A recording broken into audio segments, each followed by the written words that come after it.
Good evening and welcome to the Wednesday, May 22nd, 2024 City Council Finance Committee meeting.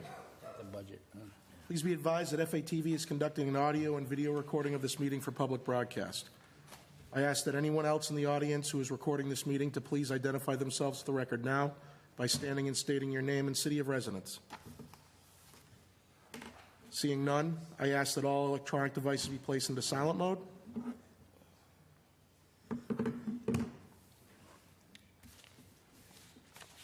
Committee members present this evening are myself, Councilor Natale, President Zarella, Councilors Walsh, Boschman, and Councilor Cruz remote.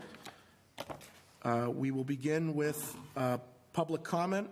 I invite anyone in the audience who wishes to speak or on Zoom to please approach the podium, identify yourself by name and address, and identify the agenda item in which you would like to speak.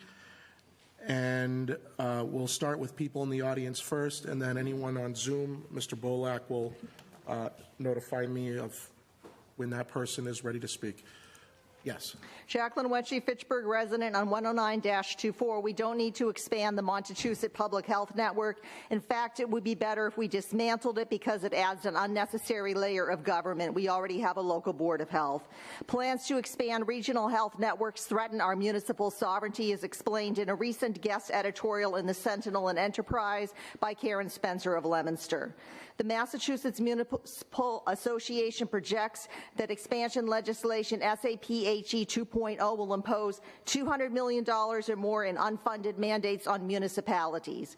The MMA also states that this expansion would establish a new and dangerous funding mechanism that circumvents Proposition 2.5. Make no mistake, there's usually a catch when you take the supposedly free money. This network should also rotate among the various communities, but it's always in Fitchburg, making us a social services hub. The problem is social services don't pay taxes. The services attract addicts, panhandlers, and encampments of unhoused people. It's one of the reasons we are in worse shape than Leominster. Time for them to host this network if it isn't dismantled. 110-24, the COVID contact tracers are a huge waste of money. They found only 50 cases to trace last year, and some of those were hypochondriacs. For instance, 3 people thought they had measles, but none of them did. We have many health care providers in the city, and we don't need to waste $360,000 on this. Last year, it was $250,000. This year, it's $90,000 more, and they have little to nothing to do. I watched the last Montechusett Public Health Network meeting, and they were scrambling to find something to do and said, well, maybe we can put up sunscreen dispensers at the pools to prevent skin cancer. That's seasonal. It's obscene to spend this kind of money. And I'm so tired of hearing it's okay to waste money if it's state tax money or federal tax money. It's not.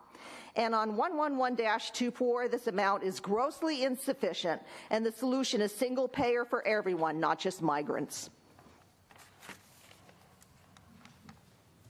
Anybody else wishing to speak?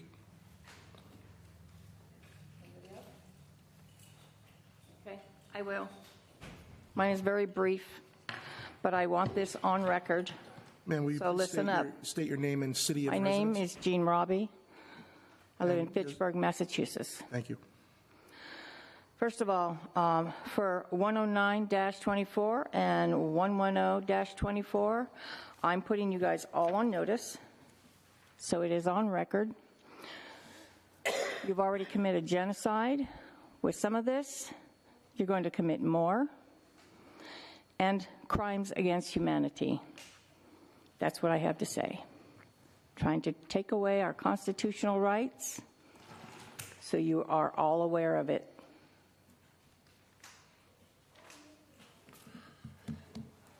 Anyone else in the audience? Mr. Bolak, I might understand that there's someone on Zoom. Person's not logged in. Okay. Well, all right. We will move on to the agenda.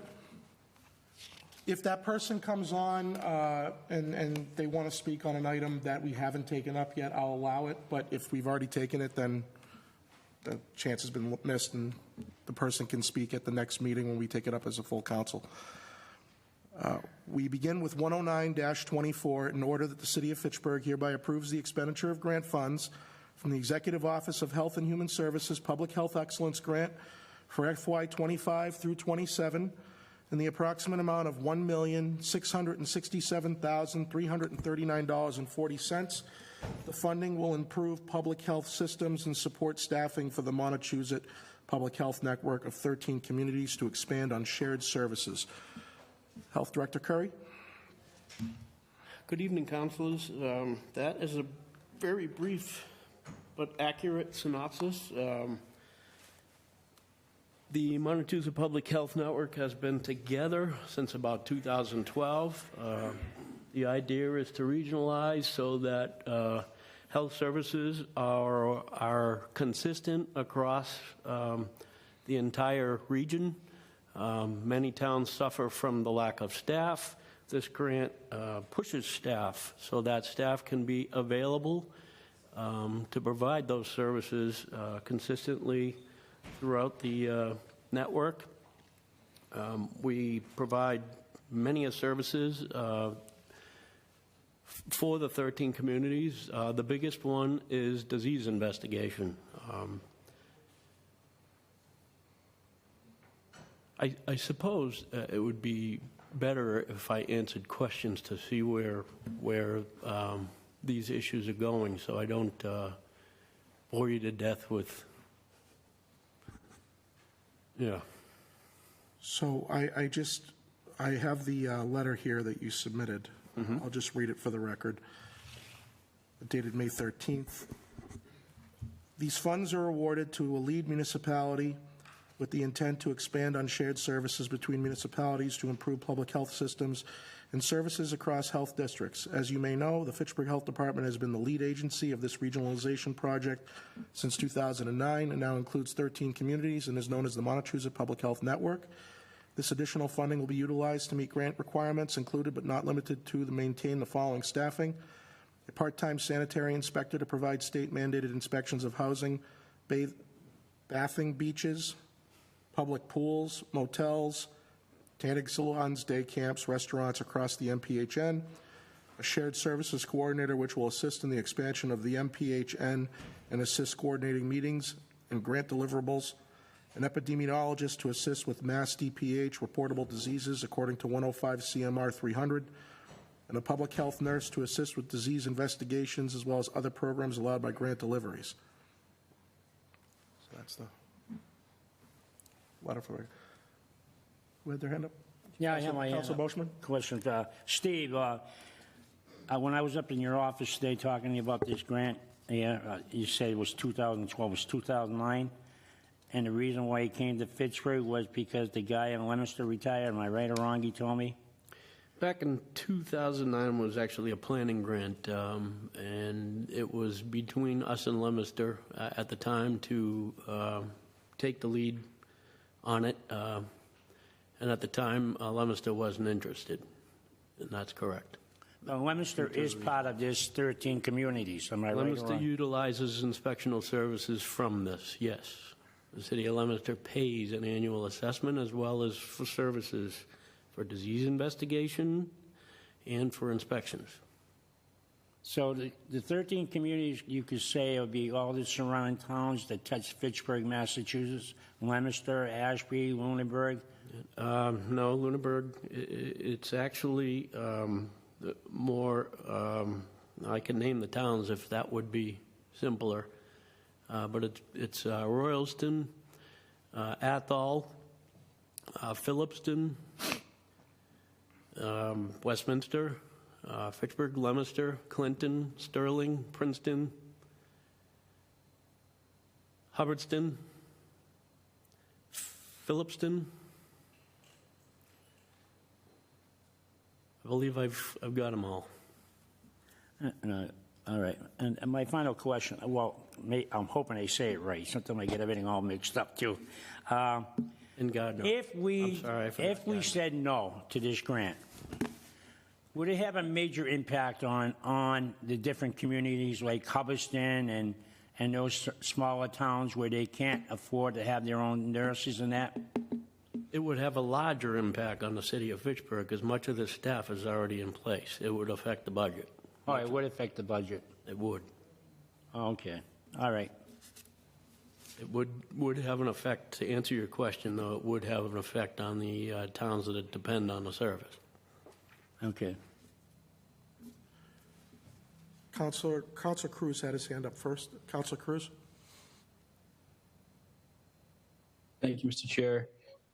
Director Curry, about 1.7 million, how much of percentage-wise does Fitchburg get allocated as one of the 13 communities? So the grant is annually about $555,000. Fitchburg is eligible for a 15% allocation. About 80,000?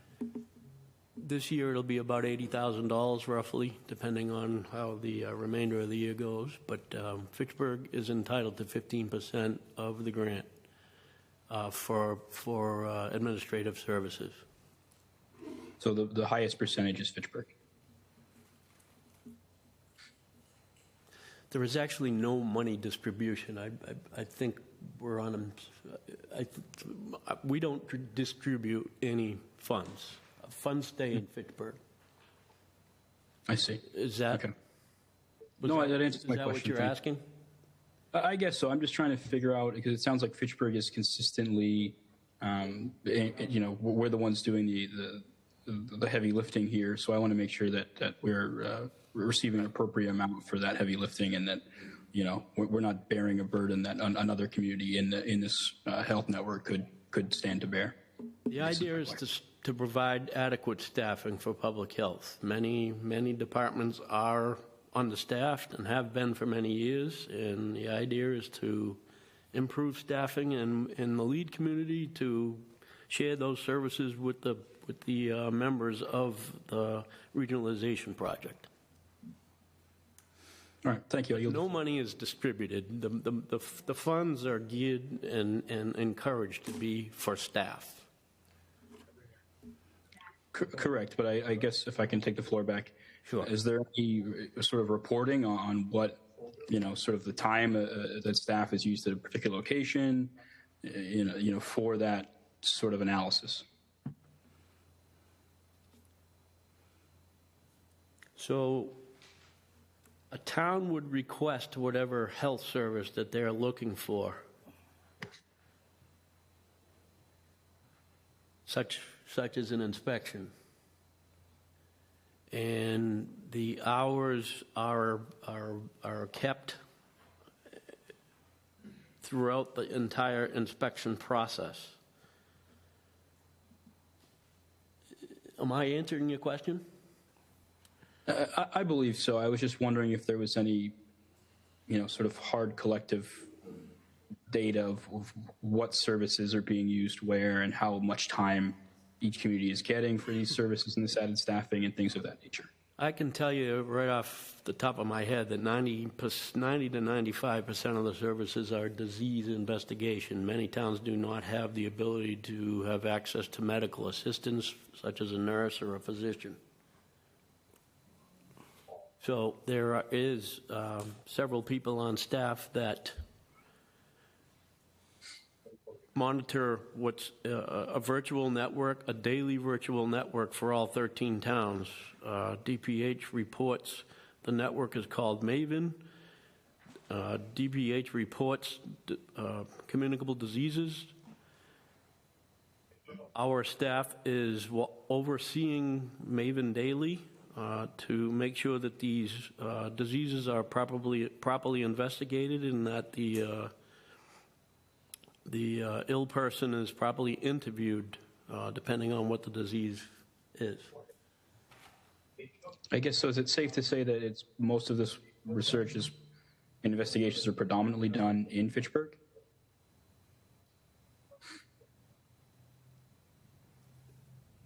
I would say that is not correct, no. There are 3 cities in this network, so there is a lot of time spent in the other cities. In fact, Leominster has a larger communicable disease in Gardner as well than Fitchburg does. Mm-hmm. So there is more time spent on those communities. I see.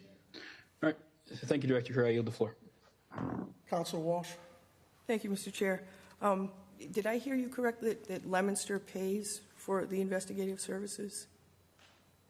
Before this grant, every town paid for every service. Okay. And once this grant dries up, that would again take effect.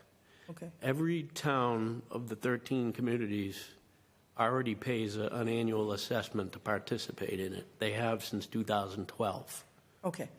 I guess that was the root of Yeah. the question. It's sort Thank you. of, right now, it's separate from this grant. Okay. All right. Thank you very much. I yield the floor. Yeah. President Zarella? Thank you. I just wanted to check, either prior to or during this grant, is there any non-reimbursed out-of-pocket cost to the city of Fitchburg for services that are that are being provided to non-residents of Fitchburg? Absolutely not. Okay, that's what I thought. There Just is only wanted to benefits. put that on the record. Mr. Curry, this grant amount, so this is roughly $550,000 a year, you said? Correct. For each of the 3 years, and that's all salaries? It's about 90% salaries. And all those salaries are housed under your office? That's correct. And so these individuals, when there is an issue in another neighboring town that's part of this 13-community consortium, they get dispatched to those communities? Correct. Has this always been the case since '09? Or is this, or I should ask, is it a lot more intense now, driven by the previous pandemic? I'm trying to understand, because I've been here since '09. I don't remember your office ever getting this significant amount of money over a period of time for these kinds of efforts until the pandemic struck. So is a lot of this, I know you've always been part of MPHN, but it seems like the state has issued more money to our city. Am I right to say because of what happened with the pandemic? Is that? Well, I think the pandemic has showed that towns are understaffed and can't handle could not handle the COVID. And so is there any reason But why? there has been, DPH has been pushing regionalization since 2009. Okay, so the regionalization then, what are the positions paid for in this grant that we didn't have previously? Have we always had an epidemiologist? No. I didn't think so, right? So that's new, or fairly The new. epidemiologist started as part of the next grant that's on the agenda, actually, was a requirement during COVID. Right. And the state's It is now a extending that. requirement of the Public Health Excellence Grant. And the state's extending that. The state is extending. Are there any people in here that are called contract tracers? Is that still part of? So the contact tracers have been reduced. That is the actual net, actually, I'm sorry, the Public Health Excellence Grant does fund some of the former tracers. They are now considered disease investigators. So they assist with the interviews and the investigations in the 13 towns for disease, as well as several other projects. Okay. Do you folks want to take 110 as well right now? Because I guess they go hand in hand. Do they go hand in hand? Yeah. They sort of go hand. Well, we'll take two separate votes, but since these are both in your area, I'll just read 110-24.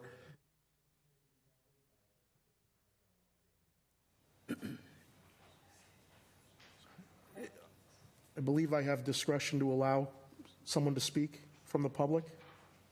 I believe so. You're the chair. All right, Dan, please let her in, if this is pertaining to this matter. Hi, everyone. Sorry about that. It wasn't letting me log in earlier. I was fixing it with Joan. Would you please state your name and city of residence, please? Yeah, Jessica Jacobson, Fitchburg, Mass. Thank you. Proceed. So I would like to talk on 10924 and 11024. I would like to know what, I don't know, I would like to know questions that doesn't seem to be answered, or maybe it was answered, and see if that's something that you guys would request of our public health department, is to get a breakdown of exactly what they're going to be spending it on. Because I know the vaccine clinics that they did put on were not very truthful and pretty dishonest when talking about the vaccine. I went in with my son. So are we going to be putting on more vaccine clinics like that? They completely ignore the natural immunity and anything else that doesn't push the vaccine. They weren't even testing children to see if they had COVID before putting the vaccine. I was also part of a group that saw 2 busloads of children getting put to Burbank Hospital to get vaccinated for COVID and the flu, and none of those kids spoke English. So I don't know, is this the type of stuff that we're going to be doing with these funds? And I'm not sure if they are given a breakdown, but it would be nice if they provided the finance committee a breakdown of exactly what they plan on doing with this large sum of money. I know a lot of the public has lost trust in our health department due to some of the lies they've been spreading about certain things at these clinics. And it's just one-sided, especially with the epidemiologist, not even considering natural immunity. I mean, COVID's over, so is it only COVID that we're going to be contact tracing? And then what other diseases are there that they are? And seeing how nobody seems to want to answer the public on these questions. Those are that. So I would say, I would highly request the finance committee to not approve this until you do get all these answers, as well as a breakdown of exactly what. And again, during the vaccine clinics, I was told this wasn't even our staff that was Point of order. working them. Yeah. Time has expired by about 30 seconds Okay. at this point. All right. Councilors, neither of these grants support vaccines or clinics. Motion to approve both items. I'll second that motion. There's been a motion made and seconded to approve. Let me just read 11024. The City of Fitchburg hereby approves the expenditure of grant funds from the Department of Public Health Infectious Disease Investigation and Response Grant for FY25, FY26 in the approximate amount of $360,000 to support services in all 13 communities of the Montezuma Public Health Network, including disease investigators and a disease resource officer. Speaking on the motion, since I can't ask direct question to Mr. Curry, I will make a statement for the record that I would hope that we would be given a breakdown of FY24 expenses from this grant, and then in FY25 forward, there's got to be a plan behind what this money is intended for. The state didn't just come up with this number on their own. We applied for it. So if the committee could receive that information as to a breakdown of what the costs roll up to with that 166, that would be appreciative. So I don't believe that was in our packets. So breakdown of the expenditures for what we spent in FY24, and then, you know, what the budget is 25, for 26, and 27, these 2 grants cover a breakdown of where we come up with those numbers. Not a problem. Thank you. Yes. On the motion, so I would also like to see that information, but as I understand it from the information we've received this evening, the vast bulk of the funds go to simply pay the staff. And then the staff goes out and does the things that we get reimbursed for, the investigations and the interviews and so forth. But yeah, I mean, more information is always a good thing. There's no such thing as too much information. So I think that information will be paramount in order to dispel any disagreements or information that was just provided that some may think is not true. You know, more information, the better. And I think we should be asking for it anyway, regardless. I understand that most of it is salary driven, but it'd be good to see, you know, the staffing, not the names of the staff, but, the positions, and then that other 10%, give or take, of what isn't salaries, what does that apply to? So, And additionally, I would request, again, sort of just for having the information at our fingertips purposes, it would be nice to see a breakdown of the particular calls and activities, not individualized, but in terms of there were X number of people sent to this municipality for this purpose within this time frame, or they logged X number of hours on, such and such task. Just so that, again, as the chair said, so that if there are concerns or misinformation or anything of that nature, we are able to understand and dispel those concerns. I have to assume that information's already available or will be available because it must be part of the grant. The state wants to see. There's grant reporting, so. Yeah, the state wants to see results. It's so, readily available. Okay. So I have a motion made and seconded to approve, to accept the grants 10924 and 11024 because we have, Councilor Cruz, go ahead. Thank you, Mr. Chair. Just real quick on the motion, and maybe my questions weren't guided correctly. I just think there's a reason that surrounding communities like Leominster declined to be the ones driving this grant money, and it's worth us discussing. If this is cost effective, and this is right for Fitchburg. So I'll support this. I'll approve this, but it's a valuable conversation to have as to why surrounding communities declined this as well. Thank you, Mr. Chair.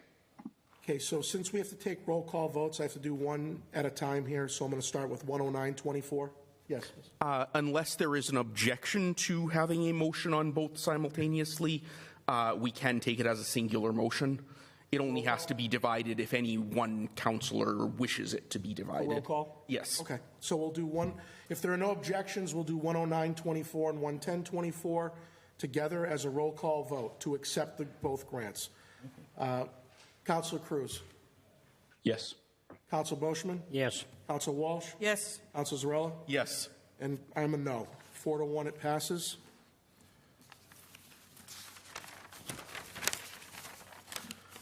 Moving on to 11124, in order that the city of Fitchburg hereby approves the expenditure of grant funds. And our help. Thank you, ma'am. No more speaking from the public, please. 111-24, order that the city of Fitchburg hereby approves the expenditure of grant funds from the UMass Memorial Health Determination of Need grant in the approximate amount of $10,000. The funds will support efforts in a collaboration to provide free medical services to the underinsured, uninsured in the city of Fitchburg. Mr. Perry. Councilors, in the past several months, my office has been receiving calls about children, especially needing immunizations to attend school, and they do not have a PCP or a way to obtain these immunizations to attend school. We've also been approached by adults. Many, I assume, are migrants, but we have been faced with a lot of calls about this. So we have formed a collaboration with UMass Memorial. They are willing to supply us volunteer physicians. We'd like to hold a possibly twice a month, at the very least once a month. We'd like to be able to hold a free medical program where the physicians are actually providing the medical services that these folks need. It would be a couple of hours in the evening. And we have applied for a grant through UMass Memorial to help fund. That's the $10,000. Basically, we're trying to do this with little money as possible. The $10,000 would basically be medical equipment, needed in the space that we utilize. We are looking to form a MOU or some sort of a lease agreement with St. Joe's Church in Cleghorn. They are willing to host us. Father Dario was part of a program in Worcester. Worcester has been doing this, something very similar, since the 1980s, and they have become very successful. Our epidemiologist, Victoria, who's present with us, has actually visited the site and has spent an incredible amount of time researching this clinic and how to get it going. And she's done a wonderful job getting volunteers and also applying for grants. I can mention that UMass Memorial has also received a grant. It does not come through the city, but it's also a $10,000 grant to help with this. So we hope to get this going before the school year so that we have answers for those students that approach us looking for vaccinations to attend school. That is a very brief overview of the plans. President Zarella. Thank you, Mr. Chair. 2 questions and a comment. The first question is, again, what, if anything, is the out-of-pocket cost to Fitchburg on this? Hopefully 0. Excellent. The second is, again, in light of some of the misunderstandings and misinformation floating around, just to confirm, this is not specifically a COVID thing, right? This is measles, this is, polio, this is tetanus, all the shots that all of us got when we were kids, and, that I think at least very, very few people in the public have any objection to, even in the era that we are living in. I'm happy to yield the floor if you had something to add. No, I just wanted to be able to answer any questions that you may have, but yes, your comment was correct. This is most certainly not COVID.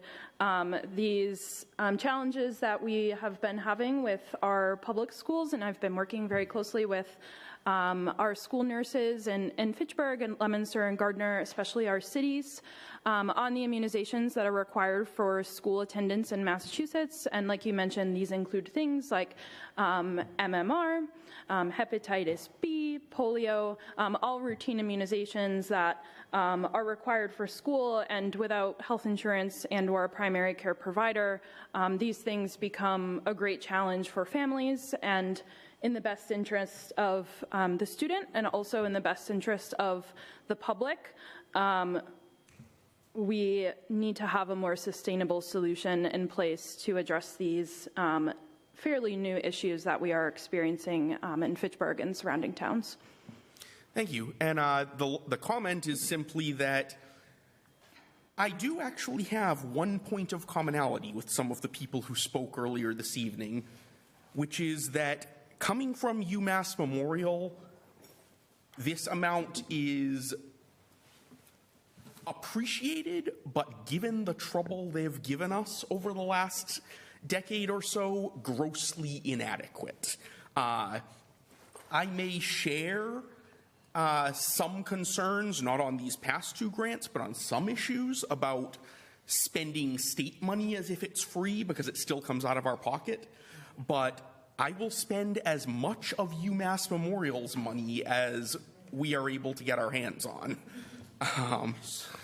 And I will yield the floor. Thank you. Councilor Walsh. Thank you, Mr. Chair. I was just wondering, the staff that is going to be providing these, this service, where is that staff going to be coming from? Is that from Fitchburg, from the? Yeah, that's a really good question. So I have been working really hard at developing some local partnerships so that we can have some local staff volunteering at our free medical program to provide these services to the community. We have letters of agreement from the very long title, so I apologize in advance if I miss a word or three. Well, I didn't go there. UMass Fitchburg Family Medicine Residency Program. And so there are several family medicine residents that work at Fitchburg Family Practice, and they will very graciously be joining us to provide services at the free medical program. We also have a letter of support from Fitchburg State University from their nursing program. We work with them pretty regularly in the fall for our flu clinics, and we reached out to see if this would be something that the nursing students would be interested in collaborating with us on. And so the nursing students with their instructor will be joining us as well. We'll have 2 groups of nursing students of about anywhere from 6 to 8 each, that if we end up doing this twice a month, each will join once a month, so 1 group of nursing students. And then once we have all of our ducks in a row with the volunteer forms that we are working on, we'll be putting it out to the public to gain other interest from other local providers, especially retired physicians who are looking to help out. Thank you. Is this program strictly for Fitchburg residents? I would say we'd advertise it for Fitchburg residents, but we're not going to refuse anybody that needs medical service. So there's no verification? Just open I door? suppose there would not be any verification. Thank you. Council Boschman? I just want to say thank you very much. I agree with you 100%. Trying to find a primary care doctor is unbelievable. I'm telling you right now, try to find a primary care doctor. There's a shortage, and for some reason they don't want to go in to the practice. Because I know it happened to me. I had one, I had to wait 6 months, and I finally got the doctor, and I was supposed to go for physical, and what she called me up a week later and said, at the end of the month, I'm all done. Really, really. And I had to go down to Harbin, Mass. to find a primary care doctor. So I'm all in favor. I agree with what you're doing. But my question to you is it going to be doctors or are they going to be nurse practitioners? We will likely have providers from all areas of medicine. We will have attending physicians. We will have resident physicians who are still in the training phase of their education. We will have registered nurses and nursing students. We will likely have pharmacists. My colleague Catherine is a pharmacist and immunizes at many of our clinics. And so it won't be one specifically, but rather many clinicians from all different walks of the medical field. Now let me ask my final question to you, Steve, or to you, one or the other. Paul Boschman goes in, he doesn't have a kid, but he's sick. Is that going to be kind of like a urgent care type thing? No or yeah? If I'm sick and my kid doesn't need a shot for the measles or polio or hepatitis or whatever disease you have out there. Yeah, that's a really good question. So if a patient has health insurance, our hope and our preference would be that they would go to be seen at an established healthcare facility like an urgent care, an emergency department as appropriate, or their primary care provider. We will not refuse somebody. Where we will start to screen for health insurance is if a patient requires any diagnostic services, and then we would go from there. But the likely need for this free medical program is immunizations and especially physical exams. That is also a requirement for school attendance, that our students have a physical exam. And like you mentioned, Councillor Boschman, that is something that is quite difficult, and absolutely acknowledging that that is a challenge for many families that are new to Massachusetts, but it's also a challenge for many families that are just new to Fitchburg, and it takes 6 months to get their child into a primary care. So I would say, yeah, it depends on the situation. I make a motion we accept with all hands down. Second? Motion made and seconded to accept. Have to take this as a roll call vote. Counselor Cruz? Yes. Counselor Boishman? Yes. Counselor Walsh? Yes. Counselor Zarella? Yes. And I'm a no. 4-1, it passes. Thank you. 11224, order that the City of Fitchburg hereby approves the expenditure of grant funds from Waste Management in the approximate amount of $10,000. This betterment reimbursement grant will support efforts to improve and add trash receptacles on Main Street and other areas if funds allow. Really not much more to say than Motion to approve? Second. Motion made and seconded. I'll just comment, since Waste Management is well known as my favorite company in the United States.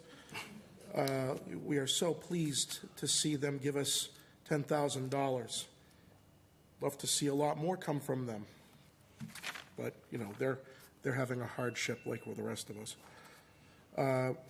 Roll call vote on this. Counselor Cruz? Yes. Counselor Boishman? Yes. Counselor Walsh? Yes. Council President Zarella? Yes. And I'm a yes. It's unanimous.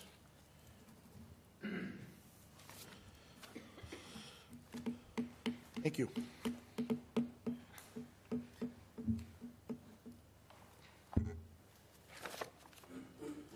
$113.24, order that the City of Fitchburg hereby approves the transfer of $85,000 from Police Personal Services Patrol to the following accounts: Police Personal Services Overtime, $30,000; Police Equipment and Repair, Auto Repair, $25,000; Police Maintenance of Buildings, Building Repair, $30,000. Chief Martineau. Good evening, Mr. Chair, City Councilors. It's that time of year again that we examine our operating budget, and we work hard to try to identify any potential shortfalls that may happen between now and June 30th this year. 3 areas that you see before you. We are anticipating shortfalls. We were able to find that money in our operating budget, and I requested the mayor's office to make a transfer of funds so that on June 30th our books will balance out. Be happy to answer any questions on regards to these 3 areas of concern. Council Boishman. Auto repair, number 1. Yep. I've been on the council, and you would get in a new car or every other year or every year instead of brand new, and they're underneath warranties. And I thought you told us that you bought the extended warranty. We have. So I'm glad you brought that up. The Fitchburg Police Department hasn't purchased a new car from city funds in over 2 years. We recently received 2 Tahoes that were purchased through insurance claims. So it's been 2 years. Prior to those 2 years, historically, we were getting 1 to 2 vehicles a year, which was able to maintain our fleet. And if you look back on our previous budgets, you can see how that's reflective in our automotive repair. The newer your fleet is, the less repairs you have.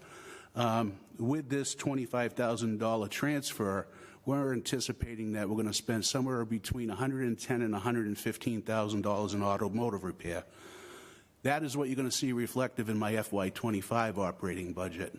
I don't anticipate seeing any vehicles this year, so I'm going to be repairing more vehicles, and we're going to try to make our fleet last a little bit longer, hopefully. But when you're not purchasing vehicles and you're relying on an older fleet, your automotive repair is going to go up. And that's the position we're in now. Okay, I think we talked over here a couple of minutes the other day, yesterday. I was talking to you about this. On the building repair, that's taking down the staging over there, that wonderful staging around that's wrapping around the fire station? No. The $30,000 you see there for repair to building, we ran into a few minor repairs that were necessary. But the blunt of that money, the majority of that money, we had 2 of our major overhead garage doors fail. Those doors are 36 years old. Those are the doors that go into our evidence area. And those doors, one had failed completely and the other one was failing. And it was an emergency, and we had to get those changed out immediately because our evidence area would have been shut down and access for our custodian would have been shut down. So It was considered an extreme emergency. The majority of that $30,000 will pay for the 2 garage doors that were replaced. What about the, I know it's not on there, the staging is costing us what? You said $12,000 a year? Yeah, I'd be happy to answer that during the budget discussions in You a probably will short have time. that question. What's that? You probably will have that question too. Yeah, I'd be happy to discuss that. I can speak pretty in depth about the staging around my PD. All right. President Zarella. Thank you. I just want to highlight a point here. What was the total that you said for this year's automotive repair? With this $25,000 transfer, FY24, I was budgeted $80,000. With this $25,000, that will bring us to $105,000. Reflective in my FY25 request, I had requested $125,000, and that went back to, I believe, $111,500. So I'm going to be a little bit higher next year, but understanding that the availability of new vehicles could be limited in the next fiscal year, I had to add a little bit. And how many vehicles is it in the fleet? We vary. We've been at between 50 and 60 vehicles, I would say. We have approximately 38 to 40 marked units. And those marked units vary in different stages, and they rotate based on mileage. Right. So what I wanted to highlight here is that breaks down to $1,750 per vehicle. Anyone who has owned a car more than 5 or 10 years old should realize that spending $1,750 a year on upkeep for an older vehicle is nowhere near excessive, and in fact, I would argue reflects something that the police department is doing right to either get repairs cheaper or keep their vehicles in good condition, because I don't think I could upkeep a 10 or 15-year-old vehicle for $1,750 a year. All the credit goes to our contracted vendor. We have a very reputable contracted vendor that maintains our fleet. Our vehicles are going in monthly, sometimes bi-weekly, for oil changes, brakes, struts, tires. So the credit goes to our contracted vendor. Thank you, Chief. It's actually not a lot of money if you've had car repairs. I mean, you know, routine maintenance on a car, meaning changing the brake pads, you know, other diagnostics can run you $1,000 a vehicle, you know, easily. And then, of course, I know the tires are a separate budget line item, but, you know, tires are not cheap today, obviously. If you look at FY20, FY21, and FY22, the average amount that the police spent on auto repair was $70,000. The prior 2 years that there was no free cash allocated for vehicle replacements, that went up to $105,000. So the difference between replacing the fleet on an annual basis and not is $35 to $40,000 a year that we're losing. And so I assume the new cost of a vehicle is probably around there, maybe a little more. So the avenue we take by not spending that one-time capital is costing us a vehicle a year. So I think when it comes to the police and the fire department, it's a separate matter with DPW, because DPW has a fleet that's just astronomically large. Not to exclude them, but certainly with police and fire, when, like DPW, they're on the road constantly, no matter what you have for a budget or financial constraints, outside of stabilization, those 3 areas should take priority over anything else, barring any emergencies. If the police need new vehicles, they should get it. If the fire department needs new vehicles, they should get it. If DPW needs new vehicles, well, we know that a vehicle with DPW is probably over $200,000 in some cases. I remember the vac truck we bought was $180,000, and that was 4 years ago, so obviously it's not $180,000 anymore. But bottom line is that I am hoping in fiscal year 25, when we get free cash certified, and we will, and it'll be probably north of 4 or 5 million. Every year it's said it's not going to be, and every year it is, because we have to be careful and conservative. I hope there is a tranche set aside for you to get 2 vehicles. You need them. And you can't keep doing this. You do, and the one comment I need to make on vehicles, because I think it's important for the councils and for the viewing public. When you're talking about vehicles, whether they're police or fire, that's the image of your city. And if I have police cars driving down the street with no hubcaps, dents, and rust, what type of image does that display? In today's world of professional policing, we have to look professional. I understand there's a shortage, and we have to do what we have now. I'm going to end up painting vehicles this year so they look newer. But image goes a long way in the city. And one other comment, because Councilor Boschman brought it up regarding the extended warranties. Car number 4 has been down at the Ford dealership in Air for about 2 weeks. Needed a brand new engine, an engine roughly $6,000. It cost the city of Fitchburg $0 because we do buy those extended warranties. We take automotive repair very seriously because I know this is taxpayer money. We've been very good as a city the last several years buying new vehicles, and I don't want that to stop. I remember during the, well, this was even prior to the Wong administration. She ceased doing this, as she should have. The city was buying vehicles on loan. We were buying police cruisers on 5-year loans. Police cruisers don't last 5 years. So we're paying debt on cars that are no longer of a useful service. That's why you should never borrow for vehicles. So it should come from one-time funds.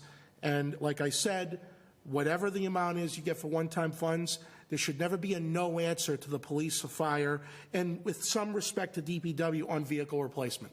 I don't care what the list says. People don't like it, then they can work for one of those 3 departments. Period. Those are the 3 priorities with respect to capital needs, unless there's a major emergency. So I hope we don't take the practice down the road of nickeling and diming to make it look like we're being fiscally responsible while our fleet goes to doesn't perform well. And the fleets are so massive, you're never going to catch up. You just aren't. But you got to do something. You got to tread water at least, and that's what I hope we continue to do. So. Make a motion, we accept. Second? Motion made and accepted. Motion made and seconded to accept 113-24.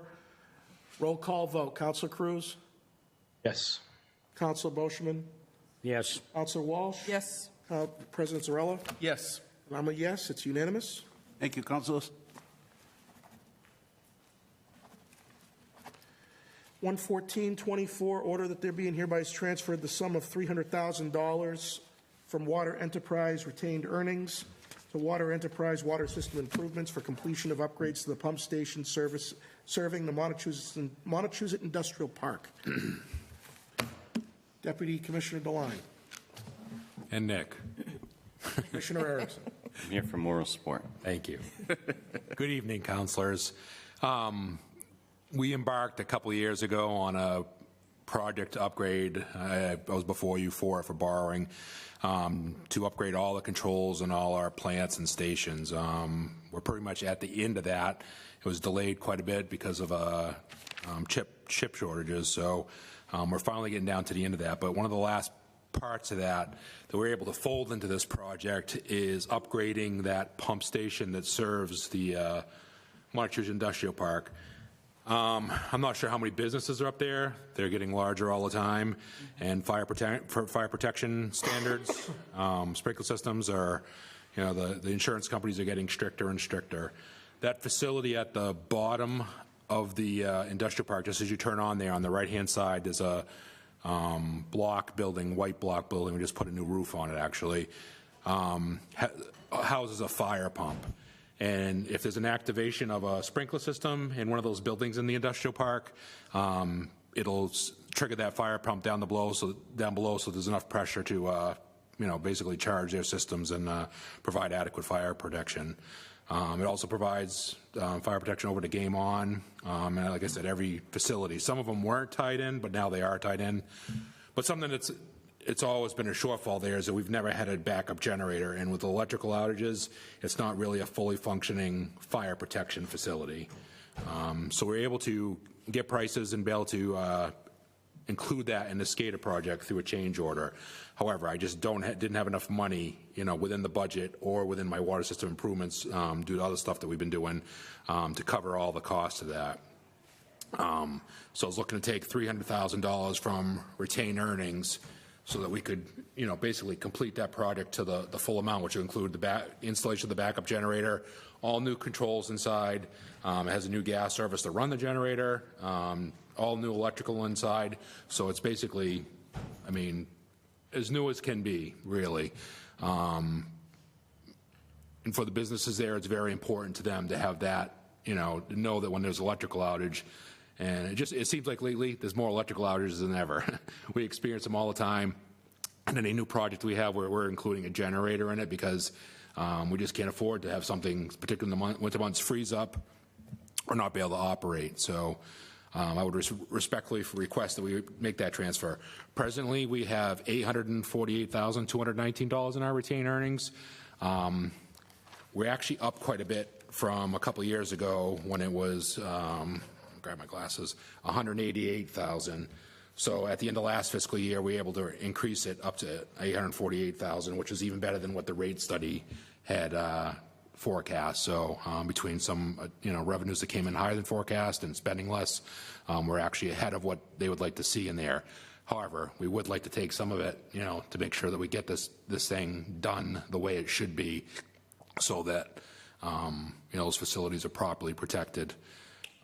Like I said, the fire protection regulations that we have nowadays, the amount of testing that goes on in sprinkler systems, it used to be, once a year, used to be every 5 years, used to be once a year. Now a lot of them are monthly.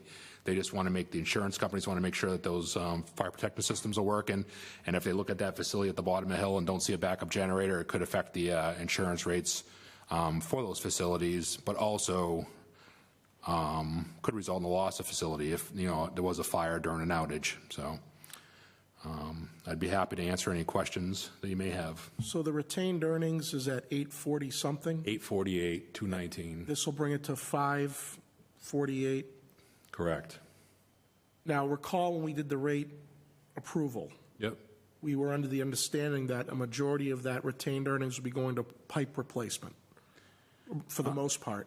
When it built up adequately. Okay. So we also, most of the rate study include borrowing in future years for water main replacement. Yep. That was just kind of a backup thing for this type of situation when we have an unplanned expense. I'm not against this. It's a capital need, and that's Yep. what retained earnings should be used Yep. for, is capital investment. It's not going to affect the water main replacement. Yeah. It's kind of there as a backup. We'd like to see it at $1 million. That's what we'd like to see, or a little bit more, 10% or so of our operating budget. But like I said, it's not going to affect any water main projects, that we have coming up. Okay, yep. All right, thanks. Council Boschman. Question, on this pumps, I understand you want to put a generator up there. But my question to you, if there's an expansion that came on, which you hear on the street talk, they want to expand, Yeah. will there be enough water pressure to supply any big needs going up there? Or say, further up the road, they want to develop? It'd have to be looked at the time. It's really hard to say. The problem is with that area, as you get further away from, the bottom of the hill, the higher elevation, so we just don't have the pressure to supply really any higher than where Game On is presently where they are. So we'd have to, I think it would require, quite a bit of improvements with, pump stations or probably a storage tank, something like that, depending on the size. And there's been other talk, not just of Game On, but other developments in the area on the other side of Westminster Hill Road. Yeah. And they've been in to talk to me and Nick and so forth. And, our suggestion is that they get all together, because not one can necessarily afford the, cost of water systems improvements, but all together they might be able to. It's not something they've asked us to actually pay for, supply some of that, but, we would never get back the money on something like that for the most part. And we really don't want to have the ratepayers, that need water mains and things like that, paying for, something like that. So, but like I said, we have to look on that case-by-case basis. We're pretty much at the limit of what we can supply in that area at this time, and this will make sure that this particular amount and doing this little bit extra, $300,000 is a lot to you and I, but in the scheme of things, it's small in terms of a capital improvement in a water system, and it provides a huge, huge value to make sure that, what we have there is fully protected. So. All right. I yield the floor. Motion to approve? Second? Motion made and seconded to approve 114-24. Roll call. Counselor Cruz. Yes. Counselor Boishman. Yes. Counselor Walsh. Yes. President Zarella. Yes. And I'm a yes. It's unanimous. 115-24.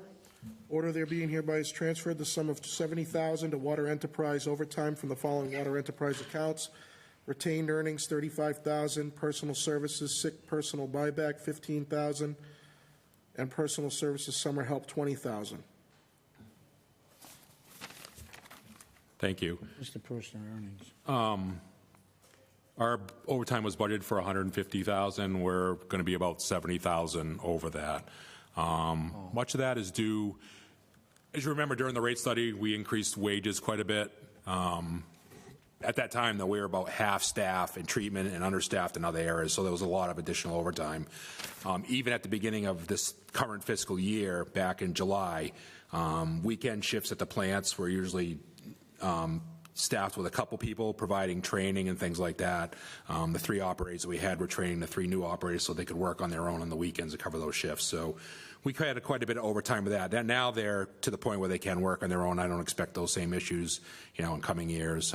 Even though they were licensed operators, they need to get familiar with each plant's different that you run. The water quality is a little bit different. The chemical dosages are a little bit different. So they need quite a bit of training, to supply a city of 40+ thousand plus, another close to 10,000 in Westminster. We also supply their water. So we had that additional time for weekends and holidays. And the SCADA project that I recently, that we've been working on, really this past year has been the bulk of the work. The plant that the offices are in up on Ringe Road, we basically replaced the brains of that plant and every controller, and upgraded everything. Because it was aged, it was operating on, what is it operating on? Windows XP. Yeah, Windows XP. The security was poor. The new system, the security is much better. Hopefully, prevent any type of intrusions or cyber attacks. But it was quite a job. The regional plant, we just completed that. And during those projects, our operators, basically, they had to detach in these huge control panels, wire by wire, and attach them to a new control panel while still running the plant because the city still needed water, so it was quite a lot. So to be conservative, not only did it require extra hours during the day, because many times we had, the consultants and the engineers and the contractors working there, sometimes they didn't finish till 10, 11 o'clock at night.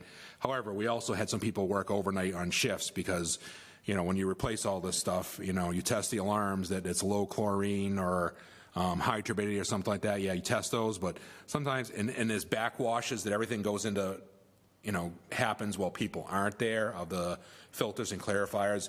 You really need somebody there to kind of babysit those things, because you just don't want something to go, wrong with nobody, there actually monitoring at the time. So we've spent quite a bit on overtime, for that project. So like I said, we're at the end of it, and it went full. There were a few hiccups because we had some aged equipment that didn't really connect too well to the new technology, but we were able to sort that out. The contractor and the consultant that's helping with it, they were able to sort that out, and regional went very quickly. I got to really hand it to them, because when you're dealing with 20 old plants and you have a pump or something like that needs to be wired to new technology. Sometimes it doesn't want to work, doesn't like the directions it's given or the information it's feeding back. So we're through that at that point. So those are the main sources of the overtime. We also had some water main breaks, one on a couple on Academy at Maine that happened on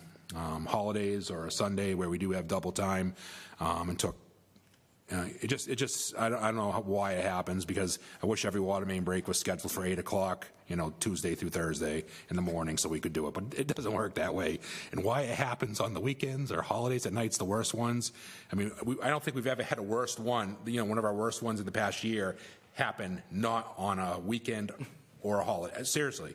I mean, it's like we have a break during the week and it's a 2-inch main that we go shut off and fix it in 2 hours, and then it waits till Sunday for everything to let loose. But that's just the way it is. So this year we had the ones at Maine and Academy were large ones, affected the city from, I think, as far as South Street, include all the high areas up here, it was a lot of impact to them. So altogether, like I said, we're running over 70,000. I don't anticipate it for the coming year. Given that we're through these projects, we have staff that's all well-trained. We're fully staffed now, and everybody knows what they need to do. So I'm very pleased with where we're at right now as far as staffing. Thank you. Motion to approve? Oh, no, we got Counselor Boschman. No, go ahead. They're going to be here for the meeting. Go ahead. I withdraw my question. Yeah. Motion to approve? John, I don't think you explained that well enough. Sorry. I'm on the fence right now. We've got a lot of work done this year. I wish I could go through it step by step, but we don't have days. Motion has been made. I second. Seconded to approve 115-24. Roll call vote. Counselor Cruz. Yes. Counselor Boschman. Yes. Counselor Walsh. Yes. President Zarella. Yes. I'm a yes. Unanimous. Thank you. Thank you. I'll talk to you after, John. 116-24, transfer the sum of $90,000 from wastewater East Personal Services operators to wastewater East overtime. Good evening. We've had a vacancy down the wastewater treatment plant since last June. It is one of our senior operators. We are required by the DEP to have one senior operator on shift all the time. And since we're staffed 24/7, it does cause a problem with the scheduling. And so what we're looking to do is transfer the $90,000 from the operators fund, which is mostly the salary that would have went to the senior operator, transfer that into the wastewater overtime account. That'll make up for the overtime costs that we're incurring because of this. Now, we're hoping to have the position filled shortly. We've had some bites in the past, but for one reason or another, people have withdrawn. But we have a plan that we're hopefully comes to fruition, and we get this position filled once and for all. So that's what I'm looking to do. Council Boschman. One quick question, and I know we're in a hurry. My question to you, you told me when I call and talk to you about that position being empty for a year. Why aren't we utilizing the schools in the city of Fitchburg and start a program like a co-op, the way they used to have very back in my day, and a student would go and learn the ropes of a place, and this way he's already get the ropes and he can start working and get his permits then, because it's a co-op with the school and the businesses. Yeah, we have tried it in the past with various towns. There's not too much interest with the students to do this. We're hoping to expand that interest, but this position we're talking about is one of the higher licenses. It's a grade 6 test, which has a passing rate of only 18%. And so the grade 7, the one above it, is one you get over time. So we're looking to get students in the field. It's just it takes a long time to get that person all the way up to where we need them right now. We do hold tours with Monty Tech yearly. They send down a couple hundred students that we go through. My predecessor, Jeff Morosky, has tried to start programs at places. It just hasn't panned out right now. Because you can't say it's not the pay, because we're going to have a big meeting pretty soon. It's about pay. It's a fantastic field. I wish more people would go into it. So we're trying to get the word out there, trying to promote it. It just takes time. I make a motion we accept if there's no questions. Second. Motion made and seconded to accept 116-24. Roll call vote. Councilor Cruz. Yes. Boschman. Yes. Walsh. Yes. Zarella. Yes. B, yes. Unanimous. Okay, thank you. 117-24.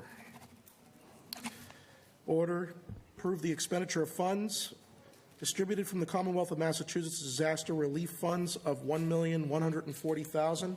This supplemental budget award will be used to repair damage caused by the severe flooding experienced citywide on July 16, 2023. Commissioner Erickson. Thank you. So the city was fortunate enough to receive $1,140,000 from the Commonwealth of Massachusetts to address some of the damage that occurred during the rainstorms on July 16th last summer. So our intention is to expend these funds to make repairs and improvements to the stormwater system, especially in the areas that were most impacted by that storm, and then repair roadways that were impacted by that storm as well. So as you know, there's a concentration of damage that happened in the Hobson Street area and further downhill from there, and then over by Nicodemus Field at the intersection of Franklin and Rollstone. So those are two areas where we'd like to primarily focus the expenditure of these funds, in addition to stormwater system cleaning citywide to help improve resiliency for these types of storms. So any questions, I'd be happy to answer them. I just wanted to say, I don't know what other counselors or members of the public have or had or hadn't been able to see of that at the time, but I had the ability to go on essentially a bus tour with some of the state officials of the damage and the affected catch basins and so on. It was unbelievable, and I use that term not hyperbolically. If you didn't see it, you wouldn't believe it. There were roads that were eroded right down to the dirt underneath. Basically, this is the fact that we're not still having roads closed from that is a testament to the quick work of the DPW. And so I am very happy to see that we're getting this funding to, I assume, backfill some of that expense, but also make further improvements so that if this summer is similarly cruel to us, we won't have the same thing happen again. So just on that, you are correct. It is to backfill some of the expense that was incurred. We Band-Aided together what we could. Obviously, the remainder of that would be to make more permanent repairs. So, roadway repaving, permanent culvert repairs, that type of work. I yield the floor. Council Boschman. Oh, go ahead. I yield the floor to you. You go ahead. You had your hand first. Council Walsh. Thank you. I appreciate that, Counselor. You were first.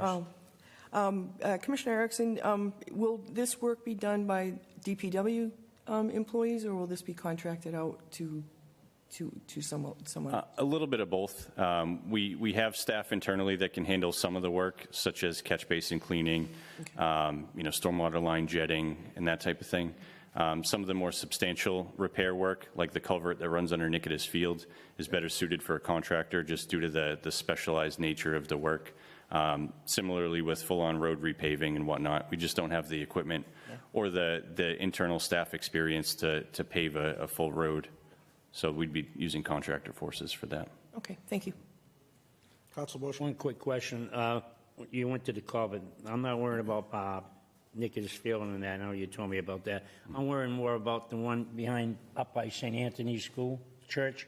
Yeah, that one there in the back there. That's the Hobson Street culvert. Right. That Are we cleaning those out once a year or once every other year, so we won't have this kind of problem again? We monitor them and clean them as needed, but the goal here with some of these funds would be to get a contractor on board that has the ability to clean out those larger diameter stormwater mains. We don't have the equipment in-house to do really large diameter pipes like that. We have the ability to do smaller diameter pipes up to approximately 24 inches or so. But for some of the really large culverts, 36-inch plus, you need a specialized set of equipment for that. And this would be hiring a contractor to do that. Okay. Answer my question. Thanks. Thank Motion you to very much. approve? Second.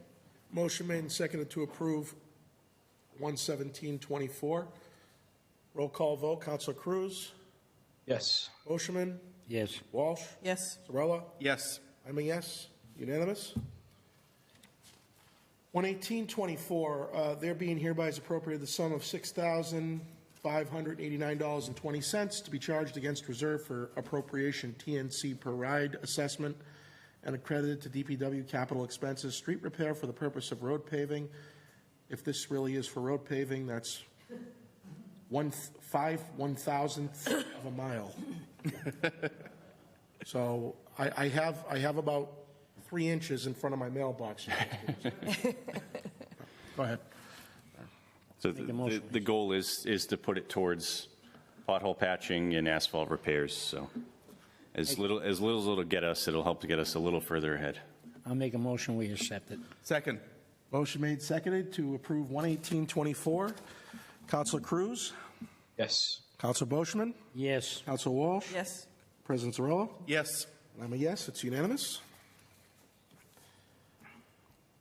11924, the City of Fitchburg approves the expenditure of grant funds from the MEMA Building Resilient Infrastructure and Communities grant in the approximate amount of $187,500. The funding will support the evaluation of the flooding problems in the downtown urban revitalization area and provide recommended measures to reduce flooding. Thank you. So as you might recall, a few months ago, I was before you for a municipal vulnerability preparedness program grant with a similar scope of work. Those funds were awarded to us, and this is a companion scope of work through a separate grant program that will help build synergistically off of the grant scope of work that was approved previously through the MVP grant program. And we're actually planning to use funds from that MVP grant for the cash match for this grant. So between the two grant scopes of work, our intention is to develop a stormwater system model for the downtown area and identify causes of flooding and hopefully identify remedial actions that we can implement to improve flooding in that downtown area. So as you'll recall, last summer and a few years prior, we had major flooding in the Moran Square area, so that'll be our primary focus with this. But we also have the North Nashua River that runs right through the downtown area, and we haven't in recent years experienced major flooding of the Nashua, but historically there has been major flooding, thinking back to the 1930s, the 1950s, and then again in the 80s when the Bemis Road Bridge washed out. So we'll be looking to improve the resiliency throughout that downtown corridor. Motion to approve? Second. Motion made and seconded to approve 11924. Roll call vote. Counselor Cruz? Yes. Counselor Boschman? Yes. Counselor Walsh? Yes. President Zarella? Yes. I'm a yes, it's unanimous. 12024, order there being hereby is transferred the sum of $48,782 from snow and ice plow and blades to snow and ice overtime.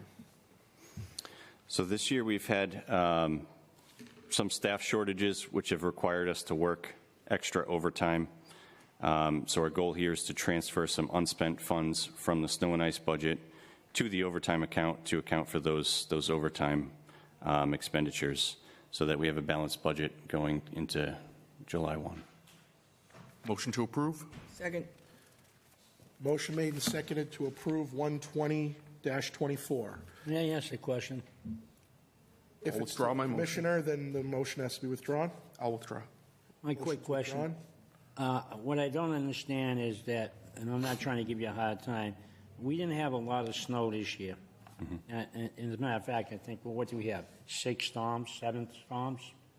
Max, and I'm talking about, there was only one storm, 18 inches. I think that was the only one we ever had. We also had a considerable amount of nuisance storms, though. A lot of icy. We had a lot of icing events. There was a period of about 2 weeks that was extremely frigid. We had a lot of freeze thaw that required overtime for applying salt and sand and whatnot. But then we also have overtime expenditures for stuff outside of snow and ice. So we just discussed the storm on July 16th. That required a pretty substantial overtime effort to respond. Similarly with the storm on September 11th that extended into the 12th. And then the city's also seen a pretty substantial uptick in community-sponsored events that require overtime services for road closures, parks, et cetera. So that's where all the overtime overages you kind of trace back to. All right then. Okay. I'll renew my motion. Second. Motion made and seconded to approve 120-24. Counselor Cruz.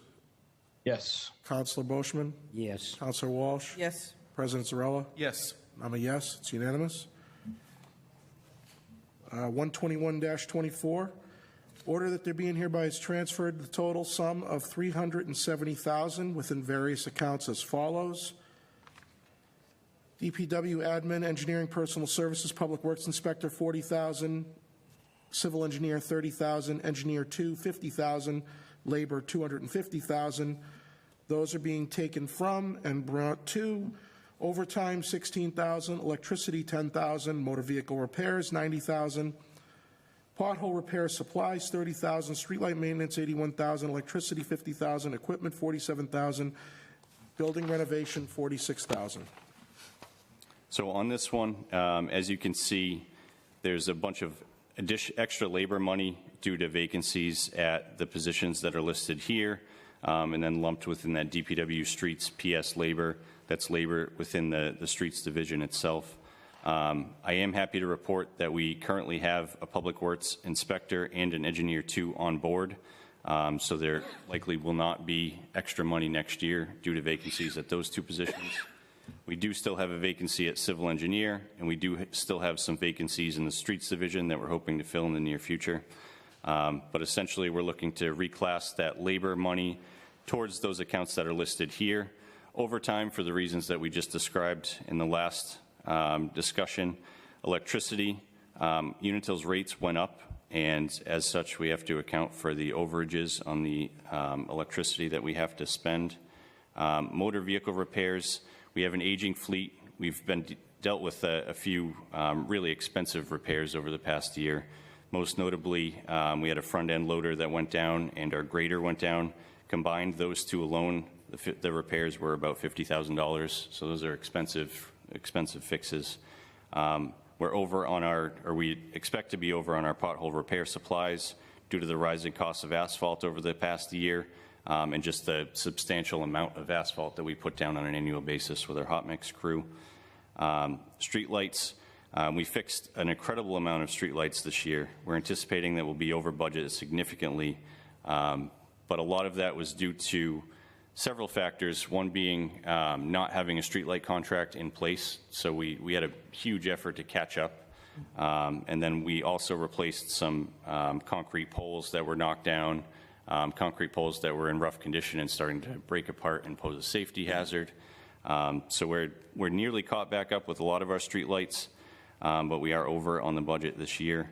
Streetlight electricity we're over on for the same reasons as the previous electricity line item. Unitil raised their rates, and we have to pay the overages that result from that.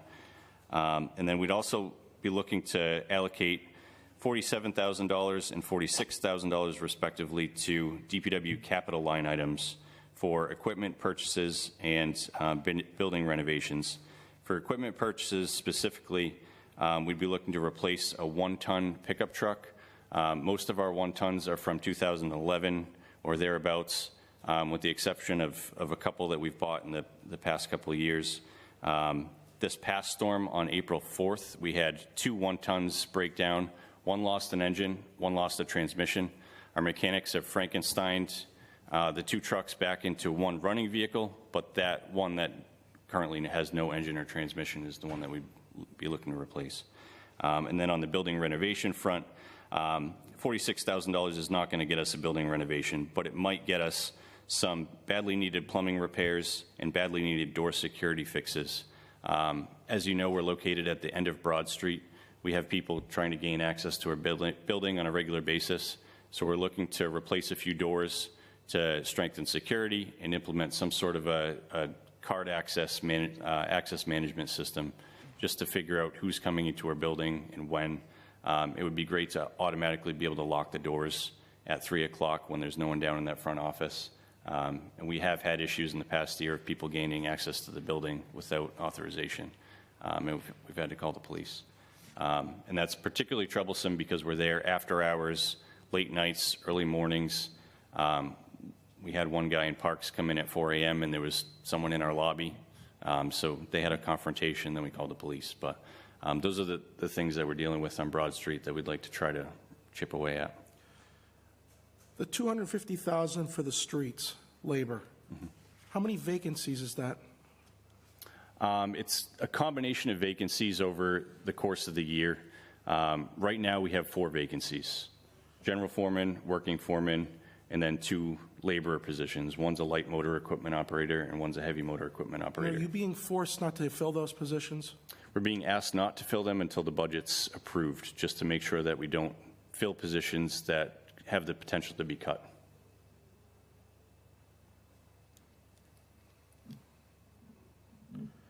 Well, I guess I'll reserve my comments about the hiring freeze later, because it's not across the board, and certainly shouldn't be affecting your area. You having them, unless someone here is on cloud 9, no one's cutting DPW streets labor. I'll tell you that right now. So you should be getting those recs out last week. All right. Ridiculous. I might cut one. Motion to approve? Second. Motion made and seconded to approve 12124. Just to expand on that, just a comment. I made that comment because the money is there. These positions were not cut, correct? Correct. The money's there, but we're going to hold on to it in lieu of what we do in the budget meetings. It's ridiculous. Period. Motion made and seconded to approve 121-24. Roll call vote. Councilor Cruz? Yes. Councilor Boschman? Yes. Councilor Walsh? Yes. President Zarella? Yes. And I'm a yes. It's unanimous. Thank you, councilors. 12224, order that the sum of $9,034 be appropriated, same to be credited to Parks and Playgrounds, and charged as follows: CDBG year 50 administration, $6,033; CDBG year 50 block grant, $3,001. I will try to be brief. So this one and the next one are both some housekeeping for CDBG. When we estimated what our allocation was going to be during our action plan, we had to estimate that, and we were conservative in how we estimated. As a result, we received $3,001 more than we had estimated, and we're asking to put that $3,001 into Parks and Playgrounds. Conversely, when we were estimating our admin, we were optimistic in what we might receive, and we had over-allocated, but we have a 20% cap, so we cannot spend that $6,033, and we would like to also allocate that to Parks and Playgrounds. Make a motion we accept. Second. Motion made and seconded to accept 123 oops, sorry. Can we do 124 too at the same time? I had it right here. Okay, 122-24. Councilor Cruz. 123. Yes. Councilor Boschman. Yes. Councilor Walsh. Yes. President Zarella. Yes. And I'm a yes. It's unanimous. Last item on the agenda, 12324, order $3,651 be transferred from CDBG year 47 ADA parking improvements to CDBG year 50 sidewalk accessibility. So these funds were from a year 47 activity that did not move forward. They won't be spent on that activity, and we are asking to reprogram those into sidewalk accessibility for this year, which will go to crosswalks at John Fitch Highway. Motion to approve. I second that one. Motion made and seconded to approve. Councilor Cruz. Yes. Councilor Boschman. Yes. Councilor Walsh. Yes. President Zarella. Yes. I'm a yes. It's unanimous. Make a motion we adjourn. Second. Motion made and seconded to adjourn. If there are no objections. Oh, Councilor Cruz, you have your hand up? Yes, thank you, Mr. Chair. I just want to thank the chair and everyone for the roll call votes tonight, as I'm unable to be in Fitchburg. So I appreciate your patience with that. So thank you very much. No, not a problem, Councilor. Not a problem. There's no objections to adjourning. We adjourn. Thank you.